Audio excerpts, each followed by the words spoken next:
welcome back to another episode of 3rd and 3, Coach. The ball literally didn't fall our way last week, ended up on the wrong side of a 21-14 score, but there's always something to learn from every game. What do you try to help the boys learn from a loss and help them rebound to move forward? Jason, our biggest emphasis to our football team after watching the film and going over the film with them is the little things. You know, we didn't do a lot of the big things wrong. There wasn't any real things that you just say, golly. It's a lot of little things, where you put your head, are you defensive backs taking their read steps, are you know, a lot of those little things. So attention to detail is one of our most important factors this week. You know, and playing, and the answer to that will occur on the practice field.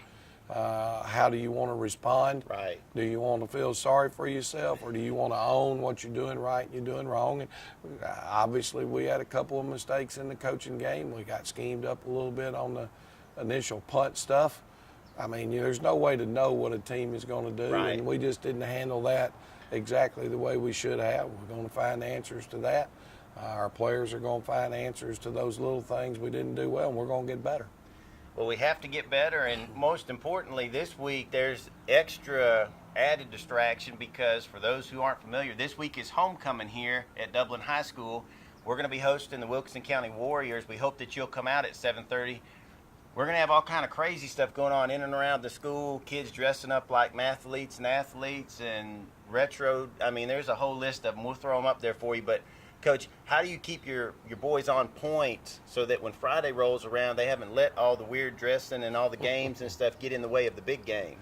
Well, you just try to hopefully warn them and tell them, you know, we've got a job as a football team. Our job on homecoming is to make sure everybody leaves this stadium on Friday night. Nobody's down and disappointed because you lost the game, you know, and that's – so preparation on the field, intense preparation on the field, I think is important. You want them to be student athletes and be involved in some of the things that are going on, but not at the point where that's more important than what we've got to do. And you hope that your team is mature enough to understand that and prepare in the right way.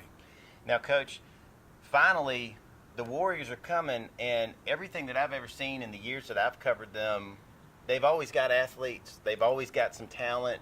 You have to be careful because they can sneak up on you. Is anything different for this year? What's the one thing we have to do to stop that? You're hitting the nail right on top of the head. It's athletic ability. It's about spreading you out offensively for them, getting the athletes the ball in space.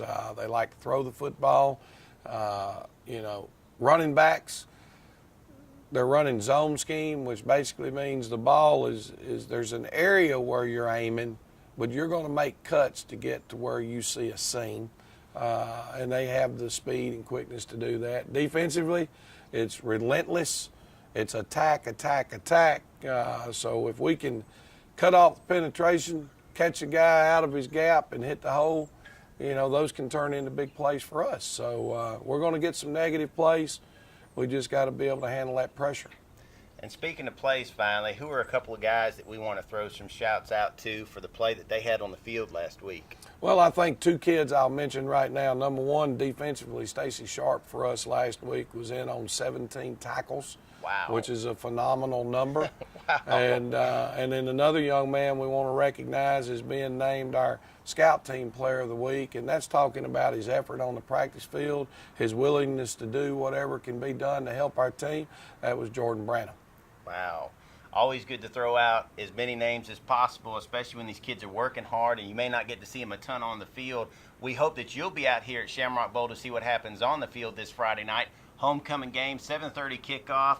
Tickets are waiting for you at the gate, $7 a piece. Come out and see us, and make sure that you tune in every week on 3rd and 3 with Coach Roger Holmes.